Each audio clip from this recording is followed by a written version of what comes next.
मैंने अपनी ज़िंदगी के गुज़रे हुए चंद दिनों से जो सीखा है वो है खामोश हो जाओ।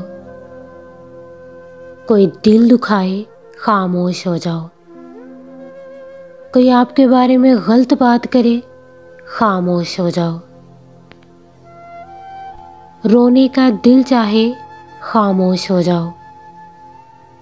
अज़ियत हदों को छूने लगे खामोश हो जाओ। माज़ी के दुख दिन रात के किसी भी पहर में आपको रुलाने आए खामोश हो जाओ। कोई आपको आपकी बर्दाश्त की आखिरी हद तक सताए तब भी खामोश हो जाओ। कसम से आपकी इस खामोशी का अजर आपको आपका रब ऐसे अता करेगा कि आपकी आंखें तशक्कुर से भीग जाएंगी।